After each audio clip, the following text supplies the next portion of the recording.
Bonjour à tous. Et voilà, nous sommes en direct sur le groupe.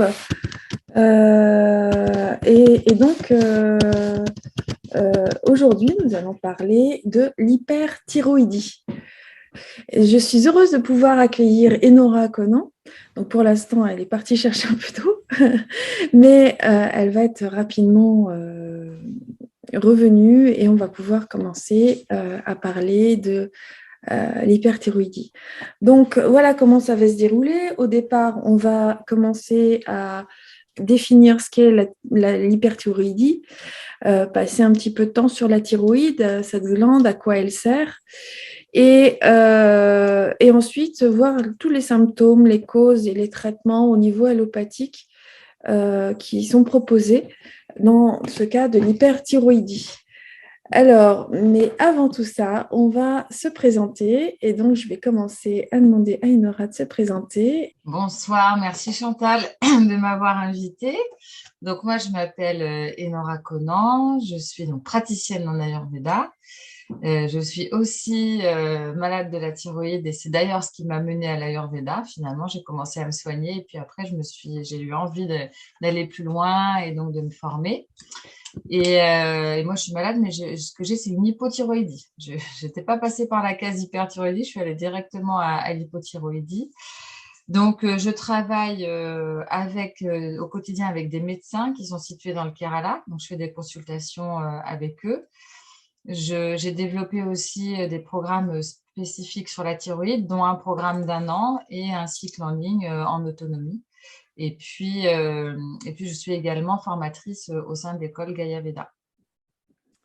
Ok, merci. Merci Enora. Alors moi, je suis thérapeute en Ayurveda depuis 15 ans. Je pratique à Rennes. Je consulte tous les mercredis et samedis. Et je fais aussi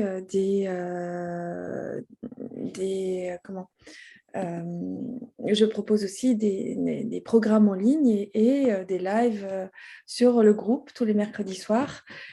Et donc voilà, aujourd'hui, on va parler hyperthyroïdie. On a parlé hypothyroïdie l'année dernière, en fin d'année dernière avec Enora. Aujourd'hui, on va parler hyperthyroïdie. Donc, la thyroïde, à quoi ça sert? C'est une glande qui se trouve au niveau de la base du cou, qui entoure le larynx.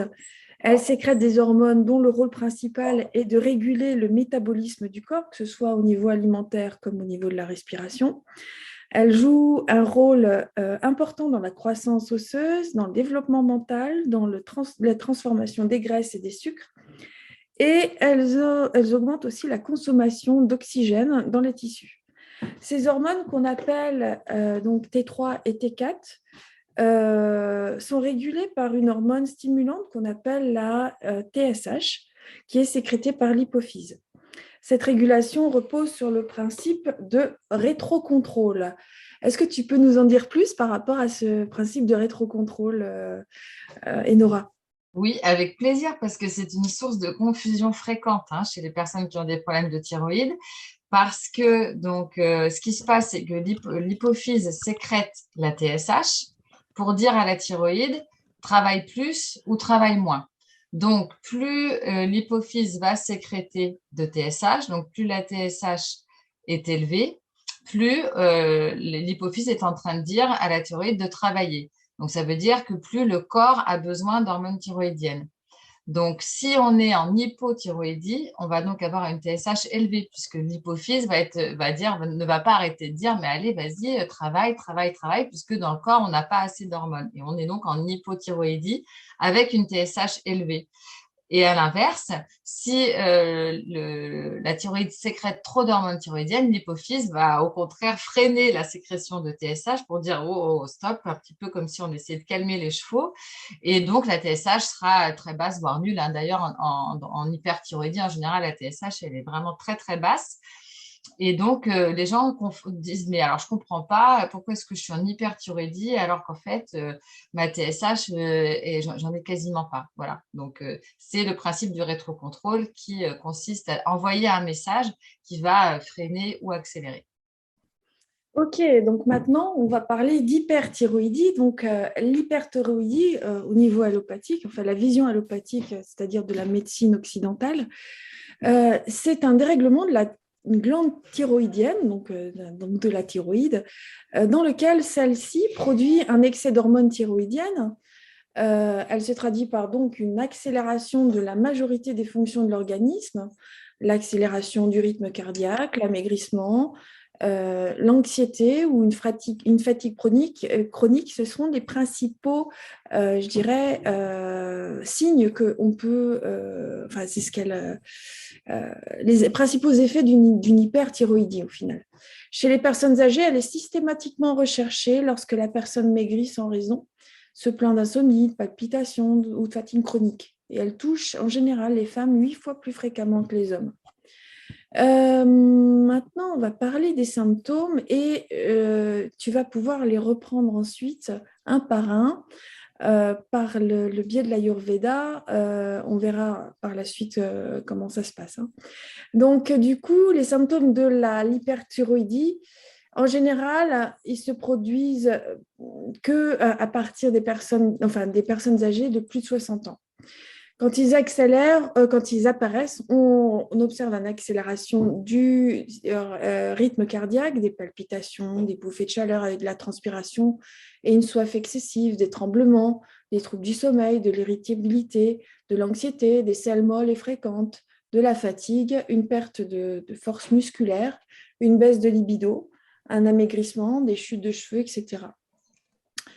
Donc, tout ça, c'est souvent, on retrouve souvent une forme de la maladie qu'on appelle la maladie de Basedow, ces symptômes qui sont parfois associés à une augmentation du volume de la thyroïde. On parle de goitre à ce moment-là. Donc, c'est un gonflement à la base du cou de cette thyroïde, un gonflement de la peau des jambes au niveau des tibias, des troubles oculaires, les yeux semblent un peu écarquillés, même sortir de la tête, on parle d'exophthalmie, et la personne se plaint d'avoir les yeux secs et qui piquent.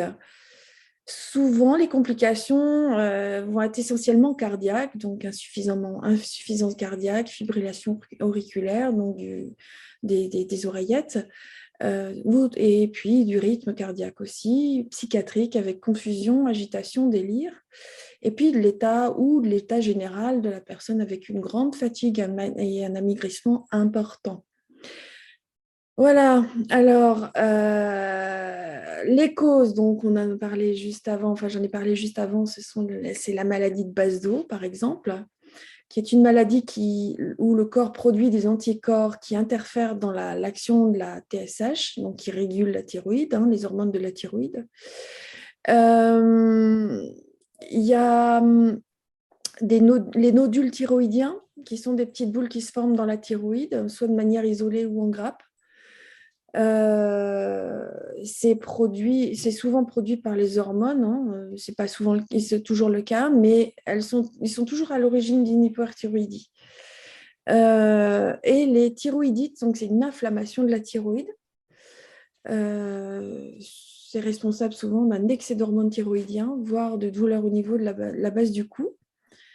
Ça peut être viral aussi, maladie auto-immune, à la suite d'une grossesse aussi.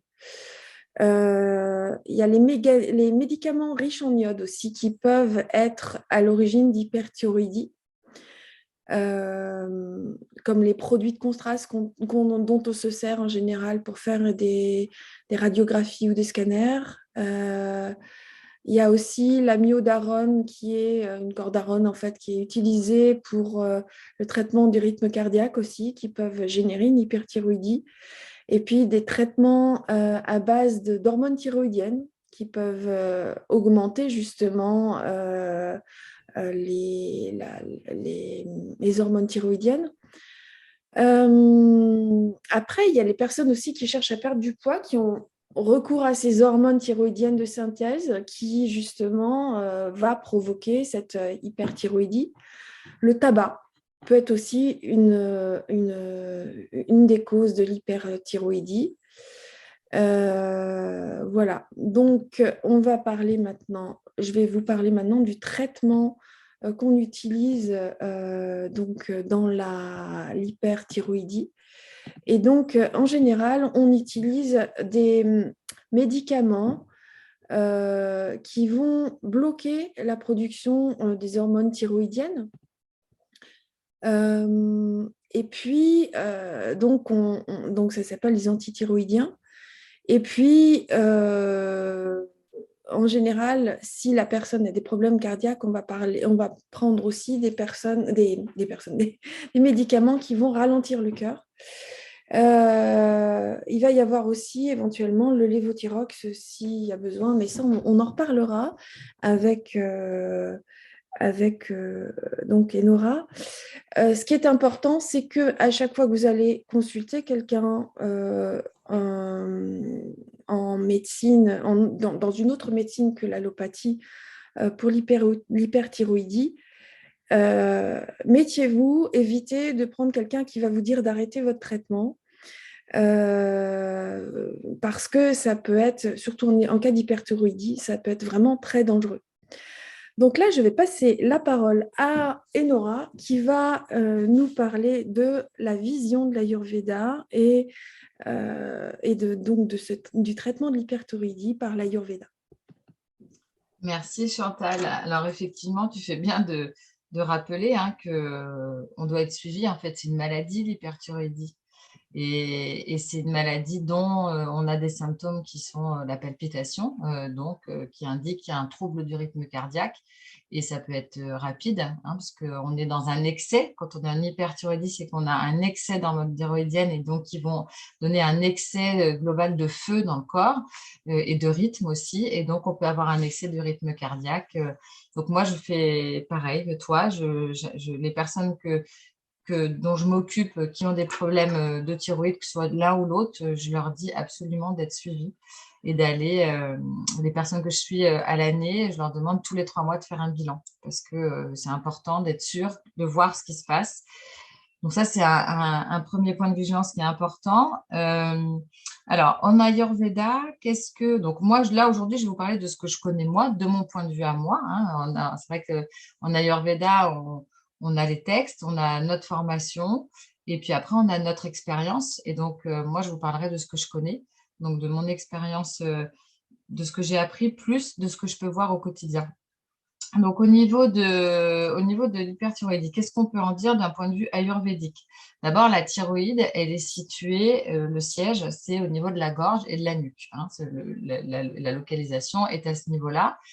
Donc, ce qui signifie, en Ayurveda, vous savez qu'on va considérer que les maladies proviennent d'un déséquilibre des doshas qui vont aller se loger avec Ama, avec ou sans Ama. On peut avoir les doshas qui viennent en déséquilibre se loger et qui peuvent amener Ama ou pas, dans un endroit faible du corps. Donc, à partir du moment où on a des problèmes de thyroïde, ça veut dire que cette zone chez la personne est affaiblie. Alors, ça peut être des facteurs environnementaux. Oui, pardon. Il faut juste rappeler que AMA, c'est la production de toxines. Pardon, oui. Parce AMA, que c'est vrai que là, il y a des personnes dans le groupe qui sont curieux de l'Ayurveda, qui ne connaissent pas vraiment Oui, les tu as raison. principes ayurvédiques et les mots en sanskrit. Donc, ce qui serait bien, si tu veux bien, c'est donner à manger à chacun, autant aux praticiens qu'aux personnes. Oui, merci de me le rappeler. Du coup, AMA, c'est la partie non digérée de la digestion et c'est une accumulation de toxines dans le corps et qui peuvent se déplacer. Donc, ces toxines, alors c'est un concept unique en Ayurveda. Donc, nous, on va le traduire en toxines. C'est un petit peu plus compliqué que ça, mais qui est l'origine de toutes les maladies selon l'Ayurveda. Donc, cette zone est donc fragilisée si on a des problèmes de thyroïde. Alors, elle peut être fragilisée par des conditions environnementales. C'est d'ailleurs ce qui se passe beaucoup à notre époque, puisque on a des conditions environnementales qui viennent fragiliser les glandes. C'est pour ça qu'on a autant de problèmes de thyroïde aujourd'hui. Après, c'est situé au niveau du chakra de la gorge. Alors, on associe souvent les problèmes de thyroïde aux problèmes liés au chakra de la gorge. Effectivement, sur le plan énergétique, on peut avoir, si on a un déséquilibre au niveau du chakra de la gorge, eh bien, ça va aussi créer une zone et sur le plan énergétique qui est affaiblie ou en excès et donc fragile. Alors, par rapport à, si on regarde maintenant l'hyperthyroïdie à la lumière de l'Ayurveda, on va parler forcément d'Agni. Agni, c'est le feu digestif, sachant qu'on a une quarantaine de feux digestifs. On va parler de Vata, qui est le dosha. Donc, les doshas, ce sont les fonctions métaboliques du corps et de l'esprit, qui sont au nombre de 3 en Ayurveda, un des concepts de base, hein, Vata, Pitta et Kapha. Et donc, on aura Agni qui sera accru, on aura Vata qui sera en état de provocation, on aura Pitta qui sera en état augmenté, et en excès, et on aura Kapha qui sera supprimé. On rappelle que Kapha est le dosha qui est responsable de la protection, entre autres. Dans ses fonctions, il y a une fonction de protection, et qu'à ce moment-là, en état d'hyperthyroïdie, Kapha est carrément supprimé parce qu'on a le feu de Pitta qui est tellement fort qu'il va avoir brûlé toutes les protections. Ça, Est-ce c'est que pour le... tu peux Oui. nous rappeler éventuellement le principe de chaque dosha? Oui, bien sûr. Donc, Vata est responsable des mouvements, de tous les mouvements dans le corps. Pitta est responsable de tout ce qui est transformation. Et Kapha va donner la stabilité, va lier et va apporter la protection. Donc, ces doshas sont composés chacun d'éléments. Vata, c'est air plus éther. Donc, on comprend tout de suite qu'il y a du mouvement, que c'est léger. Pitta, c'est feu plus eau.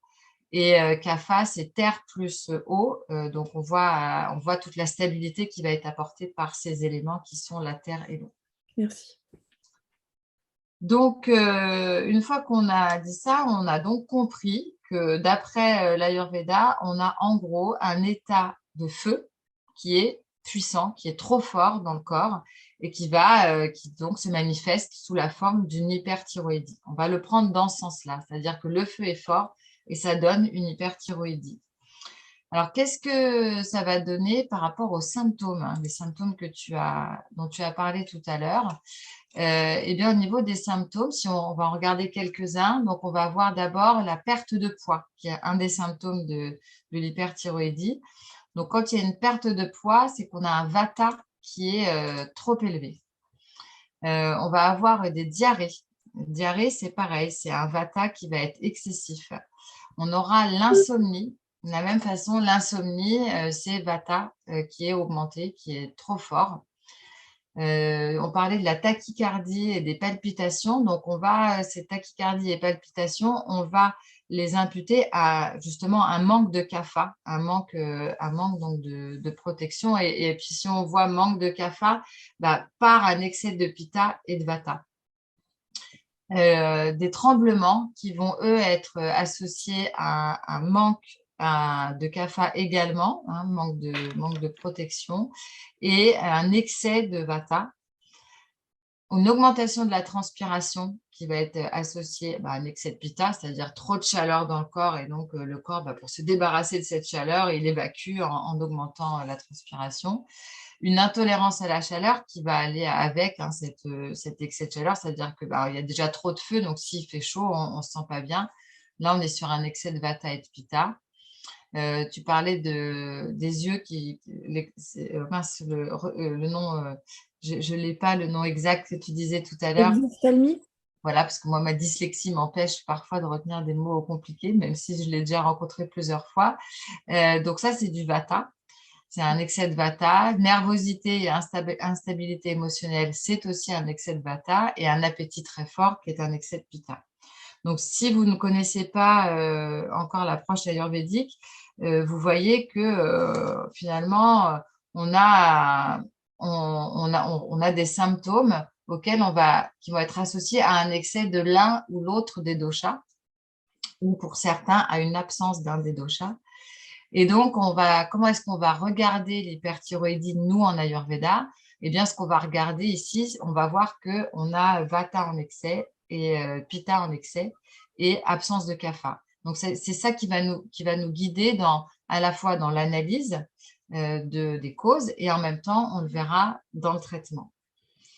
Donc, ce qu'on va faire, c'est que quand on reçoit quelqu'un en consultation qui a des problèmes d'hyperthyroïdie, eh bien, on va regarder ensemble les symptômes. Quels sont les symptômes qui vous gênent le plus? si on est sur l'hyperthyroïdie, au moment où elle est là, on est quand même sur des états de crise. Ce n'est pas la même chose que quand on va recevoir quelqu'un pour l'hypothyroïdie. C'est d'ailleurs, en fait, vous voyez que l'hypothyroïdie, c'est lent, c'est plus lent. Oui, on le sent parce que il y a de l'hypo dedans et en fait, il n'y a pas de feu. C'est l'inverse. Alors que l'hyperthyroïdie, tout est accéléré parce qu'il y a trop de feu. Donc, on ne va pas du tout aborder les choses de la même façon. Il va d'abord falloir calmer la crise. C'est la première chose à faire.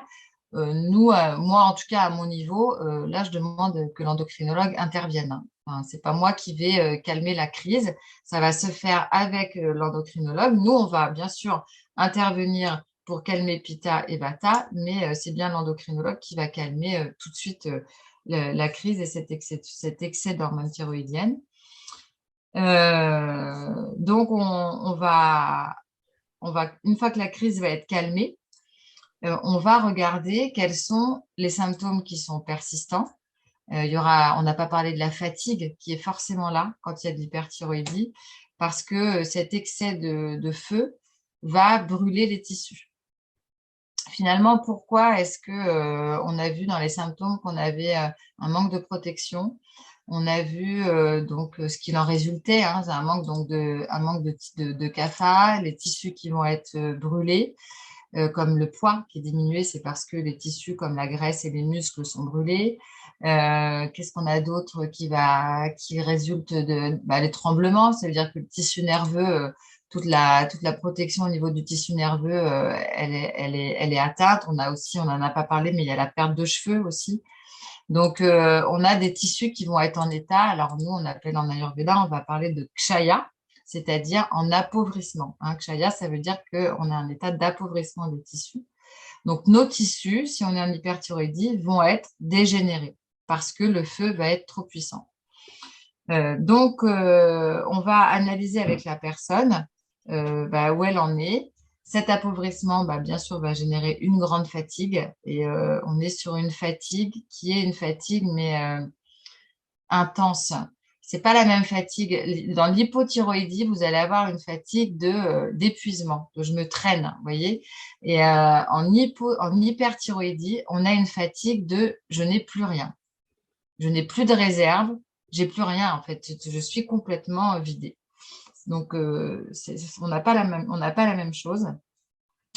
Et donc, on va regarder qu'est-ce qui vous dérange le plus. Donc, si une fois que la crise est passée, on voit que la personne, ce qui lui reste, c'est de la fatigue et de la faiblesse musculaire, par exemple, on va se concentrer sur ces points-là. Si ce qui lui reste, c'est de l'insomnie, on va se concentrer sur le fait de travailler pour… alors là, l'insomnie, c'est un symptôme du dosha Vata, donc on va travailler davantage sur le Vata au niveau du mental.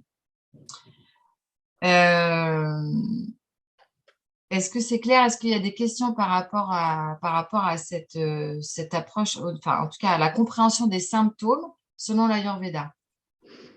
Ce qui serait bien, c'est que vous mettiez justement vos questions directement sur le chat. Comme ça, je vais pouvoir les donner à Enora. Voilà, attends, parce qu'il y a un petit temps de décalage. Ouais. Bon, pour l'instant, je n'ai pas de questions. Donc, n'hésitez pas à poser vos questions. On y reviendra à la fin Voilà. Pour faire un petit topo avec Enora. Voilà. Alors, l'approche de l'Ayurveda, en quoi elle est intéressante pour les problèmes de thyroïde, que ce soit l'hyperthyroïdie ou l'hypothyroïdie? Elle est intéressante parce qu'elle va nous permettre d'expliquer les causes. Aujourd'hui, en médecine allopathique, on a beaucoup de mal réellement, les causes que tu as citées, tu vois, que tu as trouvées dans ce que l'on dit en médecine allopathique sur la thyroïde. Finalement, en aucun cas, on va parler du mode de vie, en aucun cas, on va parler à ce moment-là de la personne, de son métier, de ce qu'elle fait, de qui elle est. Et en Ayurveda, on va pouvoir travailler et comprendre l'histoire de la personne pour lui expliquer, mais pourquoi est-ce que vous avez déclenché à ce moment-là de votre vie une hyperthyroïdie? Et le fait de comprendre pourquoi cette personne a déclenché l'hyperthyroïdie à ce moment-là, c'est quelque chose qui va l'aider ensuite pour le reste de sa vie. Parce qu'il ne suffit pas de donner des médicaments pour régler ces maladies-là, hein, que ce soit l'hypo ou l'hyperthyroïdie, puisqu'en fait, les médicaments ne soignent pas le problème. Les médicaments allopathiques vont uniquement traiter le symptôme. Bien sûr, qu'il y ait une surproduction dans notre cas d'hormones thyroïdiennes ou une sous-production quand on est dans le cas de l'hypothyroïdie. Donc, c'est vrai qu'en Ayurveda, on a cette connaissance, on a cette approche qui nous permet de regarder avec la personne quelle est son histoire à elle et donc l'histoire de son hyperthyroïdie. Alors, qu'est-ce qu'on va trouver en Ayurveda par rapport à l'hyperthyroïdie? On a donc ce feu digestif, Agni, qui est puissant.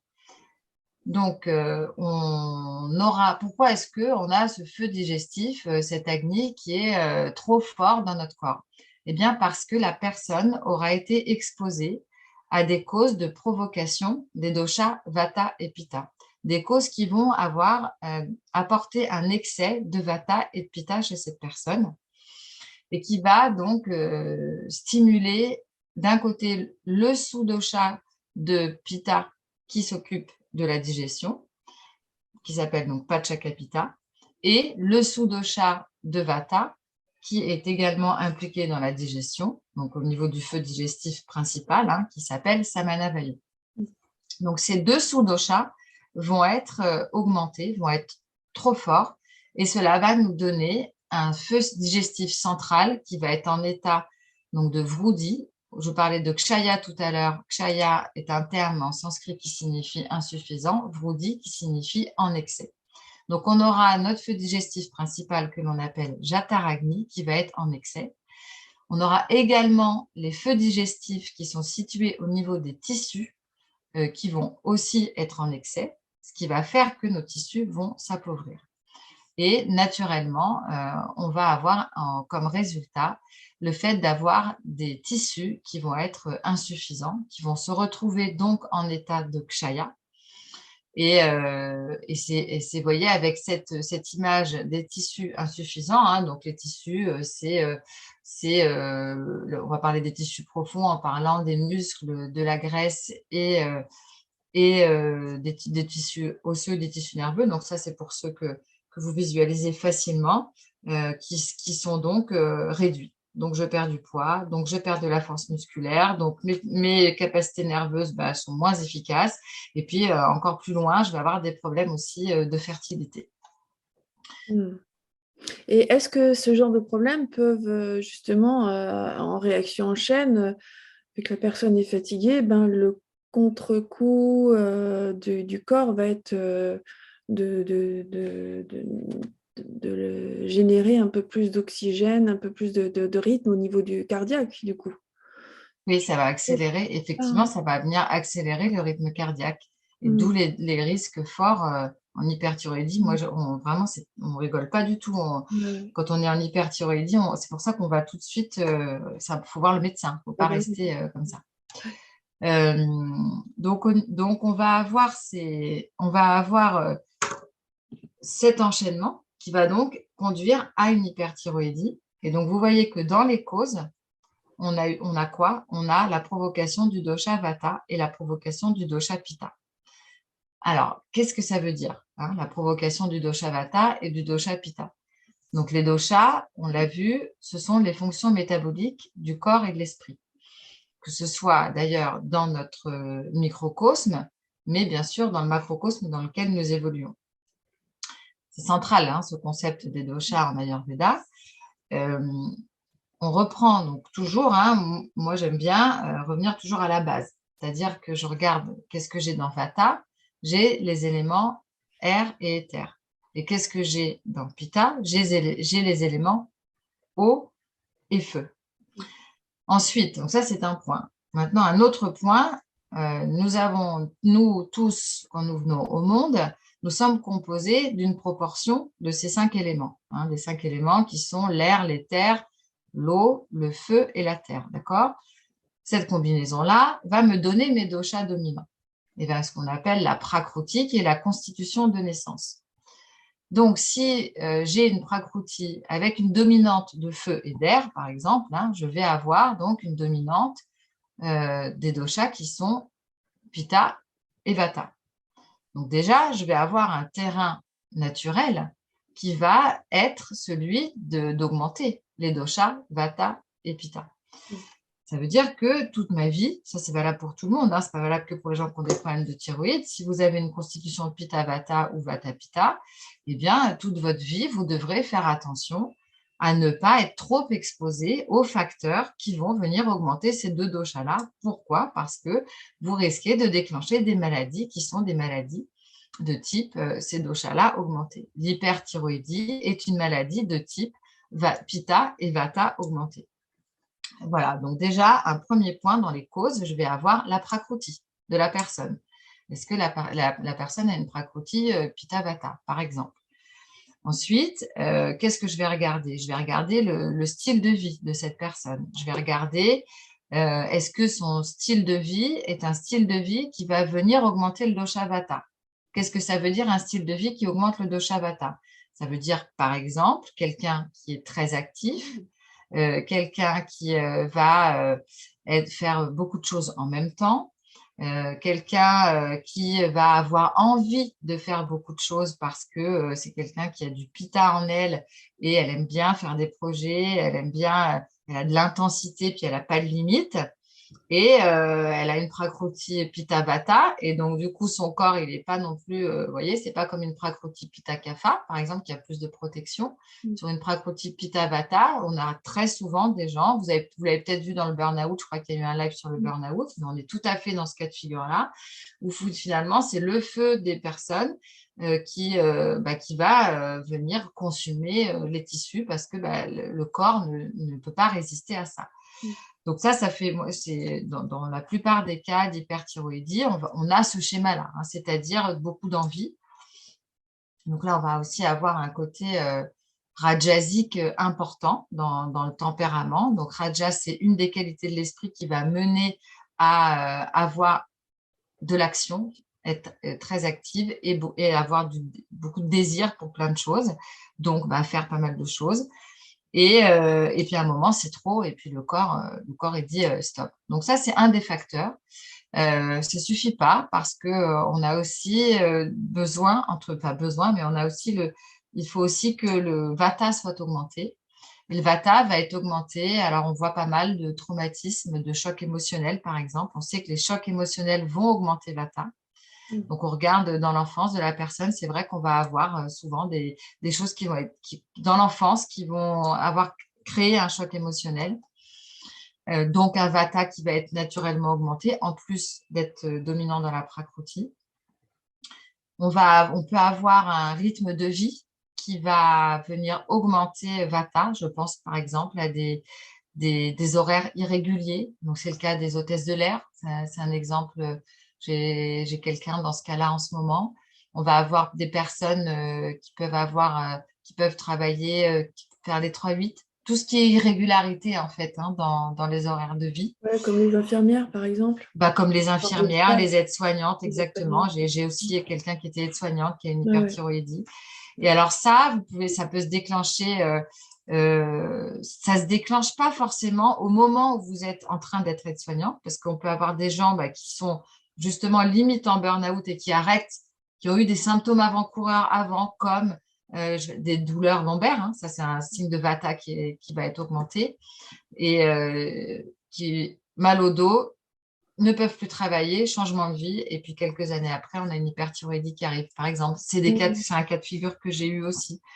Voilà, donc vous voyez que c'est le style de vie qui va venir, enfin, le style de vie, la constitution, ce qu'on a vécu sur le plan émotionnel, qui vont venir augmenter les doshas. Bien sûr, je n'ai pas parlé de la frustration et de la colère, hein, j'ai parlé des émotions sur le plan vata, mais on a aussi des émotions sur le plan pitta. Donc, c'est vrai que dans l'enfance, si on a des situations, je sais pas, avec dans la famille, peut-être quelqu'un qui va pas être bienveillant, ou malheureusement des deuils qui vont mettre la personne en colère, bien sûr, parce qu'il peut y avoir des injustices avec des émotions de colère qui restent, qui en plus créent un choc émotionnel. Voilà, ça, ce sont des terrains en tout cas qui vont être qui vont être propices à une hyperthyroïdie. Donc, l'intérêt de l'Ayurveda, c'est de comprendre chez la personne exactement qu'est-ce qui a déclenché. Et puis, la façon dont on traite, eh bien, c'est en supprimant les causes. C'est-à-dire que le fait de comprendre les causes, ça nous permet de travailler avec la personne pour changer. Alors, ce n'est pas toujours facile, hein. C'est vrai que tu cites l'exemple des aides-soignantes. Ben, on a quelqu'un qui est aide-soignante et qui a une hyperthyroïdie et on a compris en fait que c'était le rythme de vie. Le stress, bien sûr, est un facteur. Bon, ben, maintenant, il faut travailler avec cette personne, voir comment on arrive à atténuer et peut-être qu'elles doivent elles-mêmes faire le chemin de changer de métier. C'est possible, hein, ça fait partie. Moi, en tout cas, c'est ce que j'ai fait par rapport à mon hypothyroïdie. Voilà. Après, c'est des chemins personnels qu'il faut accompagner. Est-ce que vous avez des questions donc, sur cette partie-là, sur les Alors, causes? pour l'instant, il n'y a pas de questions. D'accord. Est-ce que c'était clair pour toi, Chantal? Ah oui, très clair. Oui, j'arrive très bien à suivre, je comprends complètement, Oui, effectivement. que toi, tu comprennes, j'en ai aucun doute. Mais Ouais. du coup, voilà, aide-moi à clarifier le discours s'il y en a besoin. Oui, oui. Euh, hum, c'est vrai que dans un live, on ne peut pas tout raconter et aller un peu plus en profondeur. Si vous souhaitez vraiment avoir accès à plus d'explications et euh, de compréhension de vous-même, hein, si vous êtes en état d'hyper ou d'hypothyroïdie, Enora a un site qui s'appelle Ça te va bien Ayurveda, sur lequel vous pouvez avoir accès à des petites formations, des supports aussi pour vous expliquer comment ça fonctionne, des vidéos, et aussi un programme sur un an. Tu peux nous en dire un peu plus succinctement avant qu'on reprenne sur l'hypothyroïdie? Oui, tout à fait. J'ai effectivement créé un programme sur un an. Pourquoi? Parce que, comme je viens de l'évoquer, c'est-à-dire que quand on arrive à déclencher ce genre de maladie, hypo ou hyperthyroïdie, on est sur des maladies qui atteignent vraiment le corps, hein. Ce n'est pas des maladies légères, puisque la thyroïde, c'est le thermostat du corps humain. Donc, quand on en arrive là, c'est qu'il s'est passé des choses avant. Et le changement, on ne va pas le mettre en place comme ça. Ça se met pas en place en claquant des doigts. Donc, moi, j'ai trouvé que c'était intéressant d'accompagner les gens sur un an. Dans la logique de l'Ayurveda, sur un an, on traverse les 4 saisons et j'accompagne les personnes en leur donnant des connaissances sur l'Ayurveda qui leur permettent de s'auto-observer pendant un an et de savoir comment corriger les choses. Ça, c'est ma part à moi. Et la part des médecins, parce que je fais ce programme-là avec des médecins avec lesquels je travaille, donc qui sont au Kerala, c'est de donner des plantes ayurvédiques. Donc, ce n'est pas moi, bien sûr, qui prescris les plantes, hein. Les plantes sont prescrites si les personnes le souhaitent, toujours en lien avec les endocrinos hein, qui les suivent. C'est important aussi que les endocrinos soient au courant. Après, ils sont plus ou moins ouverts, mais en tout cas, ils doivent être au courant. Et le fait d'avoir un traitement sur un an permet aussi, hein, avec les plantes, d'atténuer les symptômes. Voilà, donc on a une complémentarité. On ne peut pas atténuer des symptômes de l'hypo ou de l'hyperthyroïdie sans traitement de plantes, hein. C'est des maladies qui sont trop profondes, c'est important. Euh, donc, on a déjà terminé une année et je vois que les personnes que j'ai accompagnées sur l'année, elles sont aujourd'hui beaucoup plus autonomes dans leur façon de gérer leurs problèmes, leurs symptômes, c'est-à-dire elles sont capables de repérer les signes avant-coureurs. On a appris ça ensemble. Je vous donne un exemple. C'est, voilà, j'ai quelqu'un qui, comme signe avant-coureur, peut-être va commencer à avoir de la dispersion au niveau de l'esprit. Bon, ben, on sait tout de suite que là, on a un vata qui commence à être augmenté. Elle le sait et elle sait quoi faire, de façon à ne pas laisser vata continuer à être augmenté. Ou carrément, alors là, on est carrément dans l'anticipation. Une personne qui va être sur la route parce que c'est son métier, elle est formatrice, donc elle se déplace, hein, forcément, elle va avoir, eh bien, elle sait que elle va être fragilisée dans ces moments-là. Mm, mm. Donc, à ce moment-là, elle va mettre en place des actions compensatrices pendant ses déplacements, mais aussi pendant les moments où elle sera à la maison.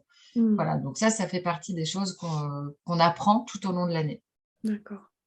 Bien, on va reprendre un petit peu la suite. Donc, tu nous as parlé des symptômes, des causes. Maintenant, on va parler traitement, peut-être, au niveau ayurvédique. Alors, au niveau des traitements, donc les lignes de traitement, hein, c'est comme ça qu'on parle en Oui, c'est ça, Ayurveda. bien sûr. En Ayurveda, on a cette approche-là, c'est-à-dire qu'on a des objectifs dans nos traitements. Les lignes de traitement sur l'hyperthyroïdie sont de pacifier Vata et Pitta, bien sûr, et puis de régénérer, puisqu'on a vu qu'on n'avait plus de kapha, qu'on n'avait plus de protection. Donc, on a besoin de régénérer l'organisme. Donc, au niveau des plantes, bon, bah, ce seront des plantes qui vont permettre ça. C'est des formules, nous, enfin, moi, ce que les médecins utilisent, ce sont des formulations qui vont pas mal travailler sur le premier tissu, donc Rasa Dhatu, qui est le premier tissu. Et puis en même temps, des traitements qui vont évacuer le dosha pitta, souvent, hein, donc qui vont permettre de faire on appelle en Ayurveda une shodhana. Alors, on est sur des shodhanas légères. Shodhana, ça veut dire réduction. Donc, on est sur une shodhana légère. Pourquoi? Parce que les organismes sont faibles. Donc, on ne fait pas des shodhanas fortes sur des organismes qui ont une hyperthyroïdie. Et puis, on va aussi réguler Agni, bien sûr, donc le feu digestif, Agni, par l'alimentation. Donc, finalement, j'ai dit les mots-clés principaux, c'est-à-dire on va pacifier Vata et Pitta. Et on va aussi donner des outils dans l'hygiène de vie, dans l'alimentation, pour pacifier ces doshas-là et pour redonner de la force. On va donc, par exemple, en fonction de qu'est-ce qui va être la cause principale chez la personne. Est-ce que c'est émotionnel? Est-ce que c'est une personne qui a facilement des débordements émotionnels? Si c'est le cas, on va utiliser de la relaxation, par exemple. On va axer la routine quotidienne sur des outils qui vont permettre la relaxation, donc se promener dans la nature, yoga nidra, de la méditation, faire du yoga, mais plutôt sur des postures longues. Voilà, ça peut être un axe. Si on est avec quelqu'un qui n'a pas de limite, hein, donc là, on n'est pas tout à fait dans le même cas de figure, c'est-à-dire que la personne, elle gère plutôt bien ses émotions, mais elle est au taquet, c'est-à-dire qu'elle est tout le temps sur le pont. À ce moment-là, on va être plus à traiter son côté rajasique, hein, qui est celui d'être en mouvement. Et on va aussi le faire par de la méditation, mais pas pour les mêmes raisons. On va aussi lui faire prendre conscience, lui donner de la connaissance sur son fonctionnement à elle. Pourquoi est-ce qu'elle fonctionne comme ça? Qu'est-ce qui fait qu'elle n'a pas de limite? Quel âge a-t-elle? On arrive peut-être à un âge où maintenant on est obligé d'avoir des limites. Voilà, on va être sur des axes de traitement comme cela. Donc très comportementaux finalement, hein. On comprend qui on est et puis on essaie de comprendre nos limites. Il y a vraiment ça dans l'hyperthyroïdie, essayer de bien comprendre ses limites. Et de les poser. Et puis bah, voilà, puis de trouver après des solutions pour vivre en adéquation avec ses limites. Et ça, c'est pas forcément, c'est pas acquis. Non, parce qu'on a des conditionnements, des schémas de pensée, des croyances associées à tout ça qui font que ça bloque un peu.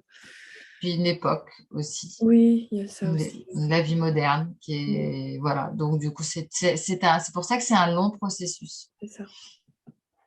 Il y a une question de Nancy qui dit stress, excès de cortisol, comment faire pour le diminuer? Donc là, on en a déjà eu une vague idée, mais est-ce que tu peux aller un petit peu plus en profondeur par rapport à ça?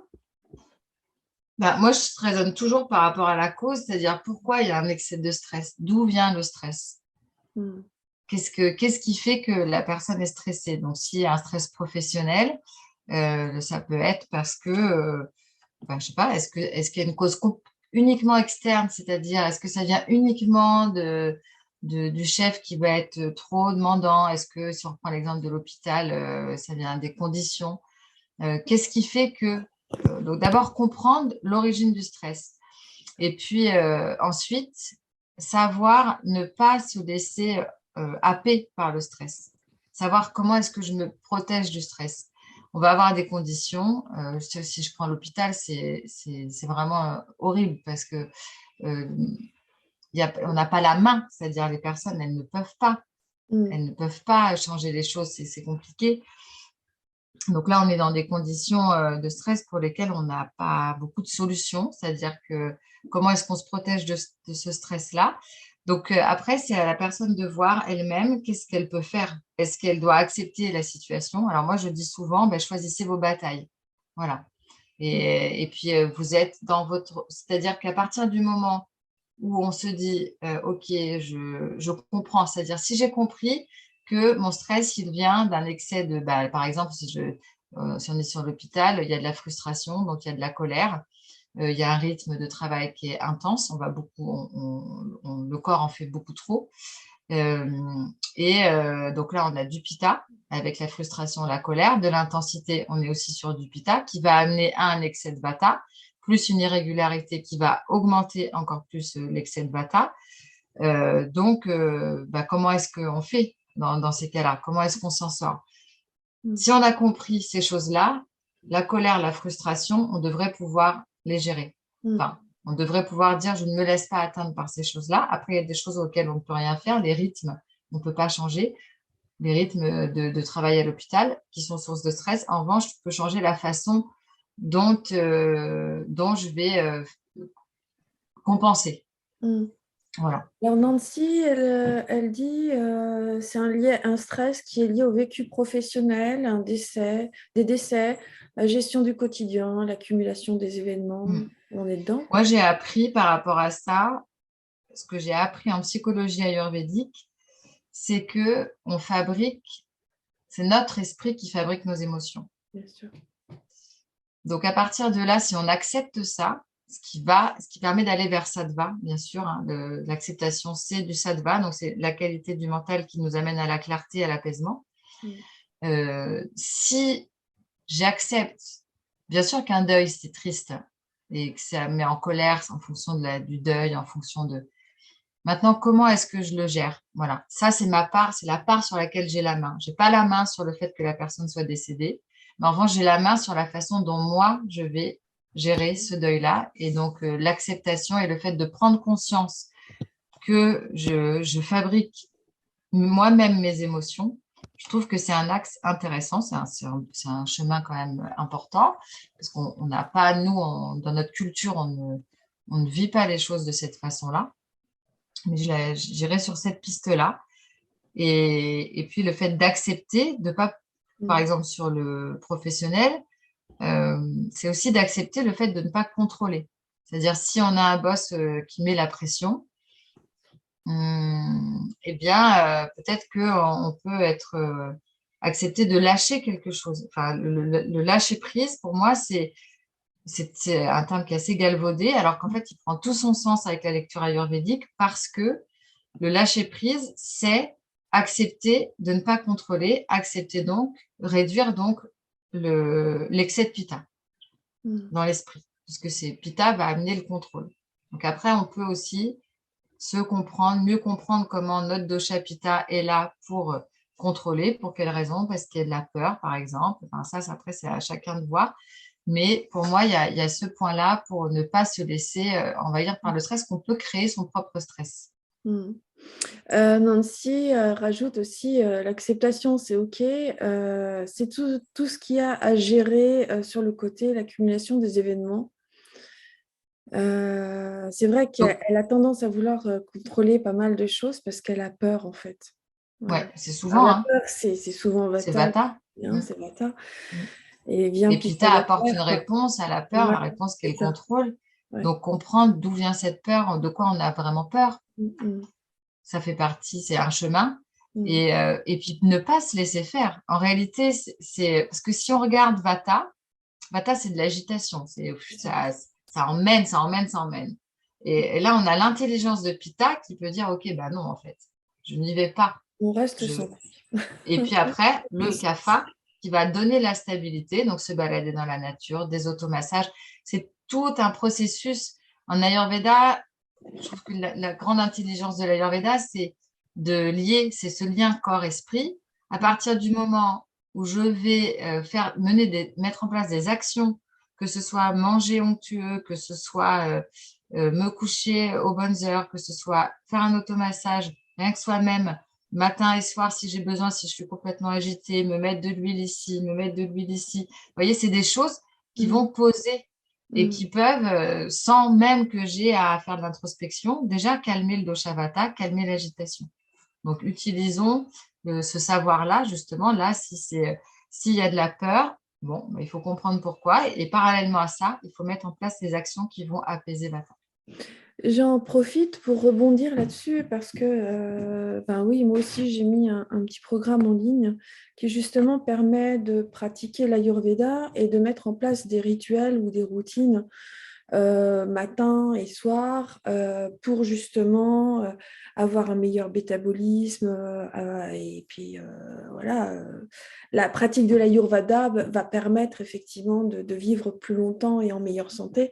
Et donc, du coup, je donne pas mal de pépites à travers ce programme-là qui dure 4 mois, mais qui peut durer plus longtemps hein, si on souhaite, il n'y a pas de souci. C'est vrai que, comme dit Enora, une année, c'est pas mal justement d'expérimenter pendant un an l'Ayurveda.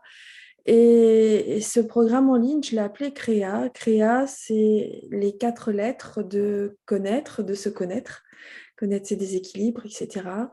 R comme la réalisation de soi à travers l'alimentation, donc la cuisine qu'on va se mettre à faire pour nous-mêmes, et la dinacharya. Et puis le E comme éveil avec des pratiques de yoga, de méditation, de relaxation, pour justement permettre d'intégrer à travers le corps justement toute cette routine qui nous fait du bien. Voilà, donc et le et le A à la fin pour action. Voilà, on se met à l'action et puis on y va, quoi. Voilà. Donc sur le groupe, vous allez pouvoir retrouver cette méthode sans problème puisque j'en parle dans les trucs à la une. Donc on va. Est-ce que tu as d'autres traitements à nous, enfin traitements, cure peut-être, je ne sais pas, à proposer pour l'hyperthyroïdie. Est-ce que tu vois d'autres choses ou est-ce qu'on passe aux questions éventuellement auprès des gens? Pour l'hyperthyroïdie, en général, il faut que les gens se calment. Enfin, il faut qu'on arrive à calmer les personnes et à calmer cet excès de... C'est souvent un excès de pitta qui est en cause, hein, à l'origine, associé à un excès de vata. Voilà, donc c'est vraiment ça qu'il faut faire parce que après ce qui se passe c'est que la thyroïde elle fonctionne plus et puis on se retrouve en hypothyroïdie, voire il y a une ablation de la thyroïde, donc c'est important si vous êtes en hyperthyroïdie, si vous démarrez une hyperthyroïdie, c'est bien de se tourner vers l'Ayurveda parce qu'il y a des solutions pour vous aider à traiter le problème à la racine. Et peut-être éviter l'ablation, tout dépend à quel niveau vous êtes. Hein, parce qu'une thyroïde qui s'emballe, on peut pas, c'est trop dangereux. Donc, c'est pour ça que les médecins proposent l'ablation, parce que finalement, c'est plus dangereux d'avoir une thyroïde qui va malmener comme ça le cœur et le corps, pardon, le corps et le cœur. Et donc, du coup, il faut arriver à calmer ce feu. C'est ça pour moi le mot-clé de l'hyperthyroïdie. Ouais. Et pour calmer ce feu, effectivement, éviter que Kapha lui souffle dans les bronches, on va dire, c'est un peu comme ça, pour éviter que justement le feu s'enflamme encore plus. Et donc implanter un rituel, une routine qui nous convient et qui soit adaptée à qui nous sommes. Et puis les plantes, hein, sans plantes, les ça ne marche plantes, pas. c'est évident. Donc, du coup, avoir une consultation. Donc, c'est vrai que dans la méthode que je propose, effectivement, il y a un accompagnement aussi avec moi. Hein. Alors, il y a Nancy qui parle aussi, qui pose une question. Alors, constat vécu plusieurs fois, le stress qui fait prendre du poids alors que l'alimentation n'a pas changé. Donc, je suppose que elle veut dire par là, bah, comment ça se fait? Alors, qu'est-ce qui se passe si on réfléchit? Donc, le stress, prendre du poids, ça veut dire que la personne métabolise moins bien, a priori. Donc, ça veut dire que ce stress va venir diminuer certainement le flux digestif. Et peut-être qu'il faut voir, est-ce que le stress chez cette personne, ah non, elle dit que l'alimentation n'a pas changé parce que sinon elle pourrait avoir une alimentation du coup plus lourde. Ouais. Et donc là, on est sur vraiment un excès du dosha vata qui va venir diminuer le feu digestif.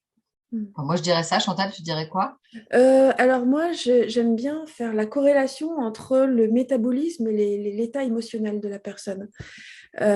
Qui dit stress dit un état émotionnel quand même sous contrôle. Et donc forcément, qui dit sous contrôle dit stock. Et donc du coup, bah, le métabolisme, effectivement, il va être ralenti, mais aussi il va y avoir un stockage en vue peut-être d'un manque. Donc, du coup, forcément, il va y avoir un stockage au niveau glucides, donc au niveau graisse aussi. Tu vois, des choses comme ça. Voilà, moi, je le vois aussi de cette manière-là.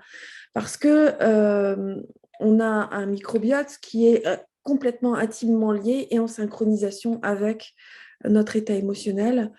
Et c'est vrai que l'un sans l'autre, en fait, ça communique tout le temps, quoi. C'est vraiment relié complètement. On voit bien quand on passe des examens, on va direct aux toilettes ou au contraire on est constipé, ça dépend des personnes. On peut même avoir des flatulences tellement on est stressé. Donc voilà, il y a des choses comme ça. On voit bien que tout ça c'est lié. Donc je pense qu'effectivement, si on prend du poids, c'est peut-être parce que c'est ce qu'on appelle des kilos émotionnels, entre guillemets.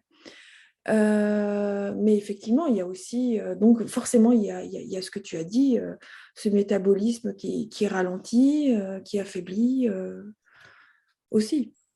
C'est logique. Voilà. Qu'est-ce que tu en penses, toi? Oui, ben, si on prend du poids, on prend du médadatou. Donc, si on prend du médadatou, c'est qu'à un moment, médadatou, donc c'est le quatrième, oui, c'est ça, c'est le quatrième tissu qui est le tissu adipeux. Donc, si on a un excès de poids, c'est qu'on a un excès de médadatou. Si on a un excès de médadatou, ça veut dire qu'à un moment, au niveau des datou agni, donc du feu digestif qui permet au datou de se former proprement, et ben, il ne se forme pas proprement. Donc, C'est ça. mm. C'est ça. Donc, du coup, c'est vrai que c'est important de bien Après, ce se qui serait recentrer. intéressant, pardon, ce qui serait intéressant, c'est de voir quels sont les autres symptômes qui sont associés pour voir sur quel autre tissu sont les déséquilibres et également bien évaluer au niveau d'Agni, du feu digestif, ce que tu disais tout à l'heure, constipation, diarrhée et ballonnement, tout ça, c'est des symptômes Vata. Donc, essayer de voir quels sont les autres symptômes qui sont associés et voir est-ce que c'est du Pitta, est-ce que c'est du Vata, est-ce que c'est du Kapha, est-ce que voir aussi au niveau des qualités de l'esprit, est-ce qu'on a du Tamas, est-ce que Ouais, ouais. Alors, il y a Nancy qui dit alors, stockage pour mieux se protéger c'est une question qu'elle pose. Et puis, elle parle de bon stress aussi, émotions positives ou amour, par exemple, amaigrissement. Alors, et là, elle dit donc le Vata, le dosha Vata prend le dessus dans ce cas. Voilà. amaigrissement, de toute façon, c'est forcément un signe de Vata, hein. C'est un C'est un signe de symptôme Vata. de Vata. Amour, eh ben, faut regarder. Quand il y a de l'amour, peut-être que le rythme de vie est un petit peu décalé, peut-être que les gens dorment moins. Mais on parle en Ayurveda de l'effet des rapports sexuels sur le dosha Vata. Donc tout ça, c'est à regarder. Mais encore une fois, il faut aller plus loin sur Ouais. à quelle heure, enfin, à quelle saison. Voilà. Nancy, n'hésite pas à me consulter si tu as besoin. Ou éventuellement, même, tu peux aussi prendre contact avec Enora si tu souhaites en savoir un peu plus. Alors, j'ai vu qu'il y avait Christine qui disait qu'en traitement, il y a aussi les huiles essentielles, la myrrhe, la marjolaine, le cumin. Qu'est-ce que tu en penses? Moi, je travaille pas comme ça. Donc, si Christine le dit, c'est qu'elle doit savoir. Ouais. Moi, la façon dont je travaille, c'est les médecins qui prescrivent. Et puis, c'est des formules complexes. C'est pas des plantes, c'est pas des formulations simples. C'est des Mhm. formules complexes avec plusieurs plantes ayurvédiques. Donc, Oui, là, puis je il me peux semble que pas. l'Ayurveda n'utilise pas forcément les huiles ayurvédiques, les Non, huiles essentielles, hein. non, parce que c'est trop concentré. Nous, on n'utilise pas les huiles essentielles parce que c'est trop concentré. Mais après, les huiles essentielles ont aussi, mais ça fait pas, c'est pas dans mon domaine. Ok. Je sais que Jacques Wall utilise de temps en temps les huiles essentielles. Mm. Il en avait parlé dans un autre live qu'on avait fait ensemble. Nous, ce qu'on fait dans ces cas-là, c'est qu'on a du samapita, hein, donc de la ma d'origine pita, puisque sur l'hyperthyroïdie, en général, on est en premier sur samapita, souvent.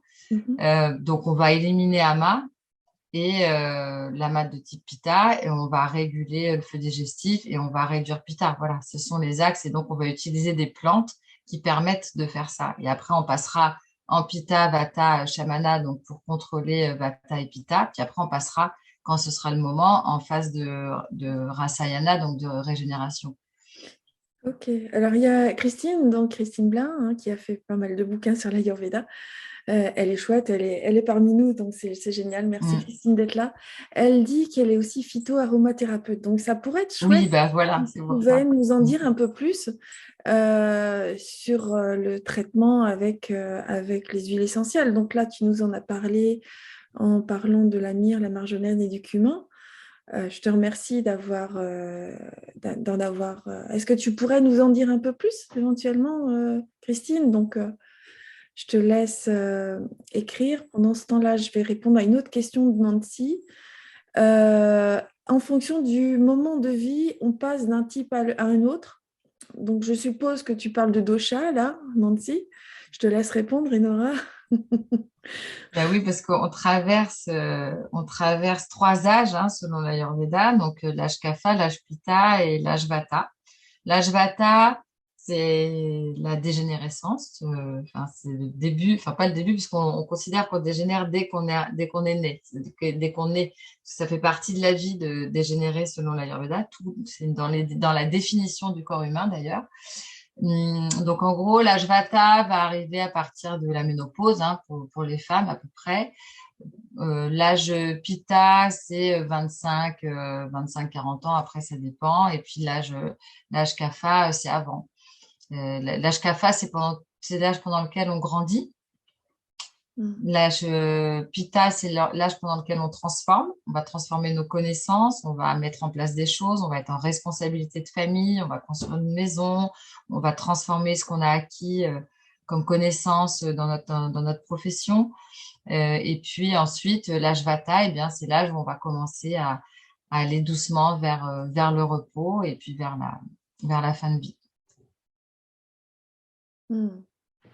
Voilà. Et puis, c'est vrai que tout ça va fluctuer aussi. Alors, si on est une femme, ça va fluctuer pas mal en fonction aussi de nos étapes de femme. C'est que nous, en plus, c'est ça, on traverse tous les 28, tous les mois, on passe par les trois étapes aussi, hein, Vata, Pitta, Kapha. Donc, Ouais. mm, Ouais, ouais, donc c'est vrai que c'est c'est vrai. pas évident. Et puis, il y a aussi cette phase aussi où à l'adolescence, voilà, on commence aussi à se transformer, notre corps commence à se transformer Oui, avec du de Pitta femme aussi. prête Mm, à enfanter. Et puis après, cet enfantement s'arrête, en fait, cette possibilité d'enfantement s'arrête à la ménopause. Et on parle de l'âge d'or en Ayurveda. Pour j'avais lu ça avec un médecin ayurvédique qui m'avait dit que, effectivement, quand on arrive dans la ménopause, pour eux, c'était considéré comme the golden age. mm, Parce que c'est un moment où justement on était euh, libre de toute procréation et donc du coup on était disponible pour pouvoir faire des choses qu'on ne pouvait pas faire tant qu'on avait des responsabilités de maman. mm, mm. Donc, voilà, je rentre dans cet âge-là, je suis bien contente. Après, sur l'hyperthyroïdie, par exemple, c'est valable aussi pour le burn-out. Du coup, si vous avez un tempérament Pitta Vata, par exemple, et que vous êtes hyperactive de par ce tempérament pendant la trentaine, le corps va réussir à gérer. Et puis, on peut avoir, en arrivant vers la fin de la trentaine, début de la quarantaine, là, le corps, justement, n'y arrive plus. C'est valable, c'est valable pas uniquement pour l'hyperthyroïdie, c'est-à-dire que le rythme qu'on s'impose, pas qu'on s'impose, mais que naturellement on a quand on a cette constitution Pitta Vata, on ne peut pas le tenir, le corps n'arrivera pas à le tenir passé 40 ans. Donc, passé 40 ans, il faut faire attention. On doit être beaucoup plus vigilant. Ouais, ouais. D'où l'importance de la routine pour maintenir tout ça. Ouais. Alors, Christine, donc, revient, elle m'a répondu donc, à ce que je lui ai dit tout à l'heure. Et donc, du coup, elle dit, alors difficile en 2 mots de parler des huiles essentielles hein, et de la thérapie par les huiles essentielles. Elle utilise surtout les huiles essentielles en massage, en aromathérapie et en diffusion. Elle ne conseille pas aux personnes les huiles essentielles par voie orale parce qu'elles ne veulent pas qu'elles fassent n'importe quoi, ce qui peut être très dangereux. Puis en plus, on ne sait jamais en fait comment les personnes vont réagir à certaines huiles essentielles. Donc, c'est tellement concentré que c'est important que les personnes soient conseillées par quelqu'un vraiment un professionnel comme Christine. Donc, si vous souhaitez justement avoir des conseils en aromathérapie, n'hésitez pas à consulter Christine Blin, BLIN, que vous pouvez retrouver sur le groupe et même sur Facebook. Voilà.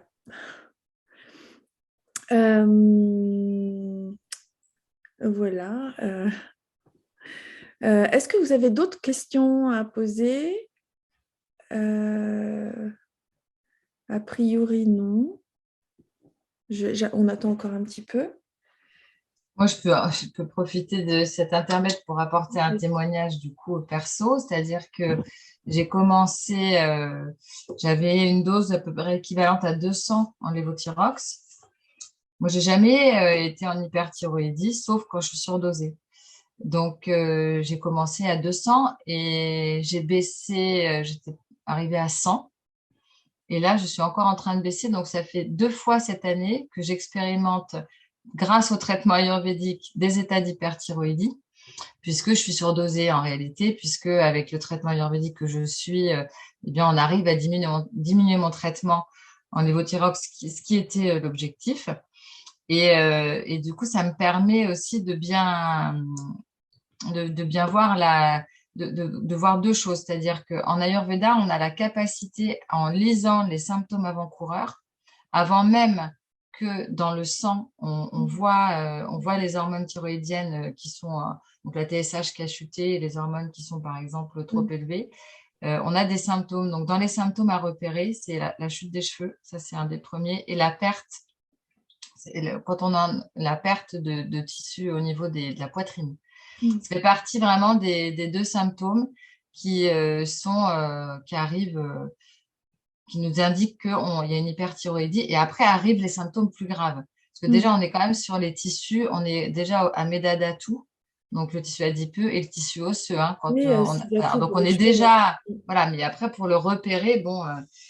Donc, avant qu'on aille plus loin, déjà, si vous avez ces symptômes-là, donc que vous soyez par exemple en hypo ou vous pouvez être surdosé parce que ça fluctue, ou simplement que vous ayez rien, mais que vous soyez peut-être un peu plus énervé, fatigué, et si vous commencez à perdre vos cheveux et que vous pouvez consulter tout de suite.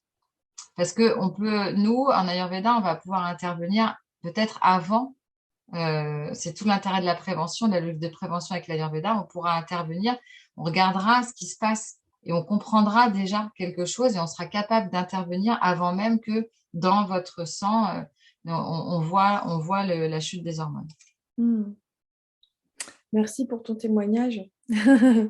C'est vrai que c'est vraiment super de passer par l'Ayurveda quand on a des soucis de cet acabit, mais c'est encore mieux de commencer dès que on a des déséquilibres en Dès fait. qu'il y a quelque chose, avant Ouais, d'être ouais. malade.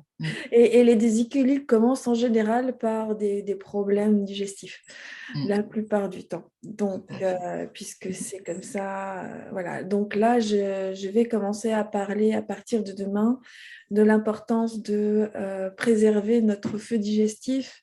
Et il y aura plein de petites vidéos conseils et puis de beaux petits visuels comme j'ai l'habitude d'en faire par la suite. Voilà. Euh, alors, il y a Christine qui dit l'hyperthyroïdie affecte le tissu osseux, donc perte de cheveux parfois, mais aussi dentaire, les Mm, soucis dentaires. Ouais. mm. Euh, voilà, après, il y a Nancy qui essaye de passer des commentaires, mais apparemment, ça passe plus. Bon, Nancy, je t'invite à prendre, à envoyer tes questions éventuellement à Inora directement par message privé. Moi, j'ai un groupe qui s'appelle Thyroïde et Ayurveda, hein, qui est destiné aux personnes qui sont malades de la thyroïde. Donc, c'est aussi Bah, un endroit où on peut parler de ces choses-là. tu m'enverras le lien et Oui, puis je le mettrai dans le chat. oui. Et puis, Problème de peau, elle dit Nancy. Est-ce qu'il y a des mm. problèmes de peau en Il va y général? avoir de la sécheresse, hein, donc oui, Ah oui, il peut y avec avoir des Rata. problèmes de peau. Mm. Mm, ouais. De la sécheresse et de l'inflammation. Donc, on peut avoir aussi des problèmes d'acné. Ça va être des problèmes de pitta, du coup. On va retrouver soit de la sécheresse et puis Mm, et dans les problèmes de pitta, tout ce qui est rougeur, inflammation, mm. on les verra Oui, aussi. il y a peut-être aussi les eczémas aussi, peut-être qu'on peut retrouver, alors que ce soit squameux ou inflammatoire. Là, Peut-être. qui sont pas uniquement Oui, c'est lié liés à à Rata en général. voilà, c'est ça. Là, c'est après il y a une vitiation de Racta tout Ouais. dans ces cas-là. Bon, comme les deux autres, ça atteint les tissus profonds, forcément, Racta, Mm, il est atteint aussi, hein. Donc, mm. c'est logique qu'on aura des problèmes liés au sang, hein. Et donc, ça va se voir par l'intermédiaire d'inflammation, voilà, que ce soit sur la peau ou ailleurs dans le corps, hein. Donc, voilà. Bien, bah, écoutez, je crois qu'on va s'arrêter là parce que ça fait quand même 1 heure et quart qu'on est en live. Donc, merci de m'avoir envoyé le lien pour le groupe. Donc, je vais le copier-coller. Hop. Et puis, je le mets dans le chat. Zouf. Voilà. C'est pour ceux qui veulent aller dans le groupe d'Enora, donc Thyroïde et Ayurveda. Et comme ça, n'hésitez pas à aller dans son groupe, comme ça vous pourrez aussi contacter Nora plus facilement. Voilà, écoutez, à bientôt, à la semaine prochaine. Donc la semaine prochaine, on va passer un peu de temps avec Jacques Wall pour parler du syndrome du côlon irritable. Ce fameux syndrome qui est un peu fourre-tout, on va dire, par l'allopathie. Mais on va voir un peu plus en détail ce que l'Ayurveda, comment l'Ayurveda voit ce syndrome. Voilà, donc à bientôt, à mercredi prochain. Et merci Nora d'avoir... Merci beaucoup, Chantal. À À bientôt. bientôt. Et merci à tous ceux qui nous ont écoutés.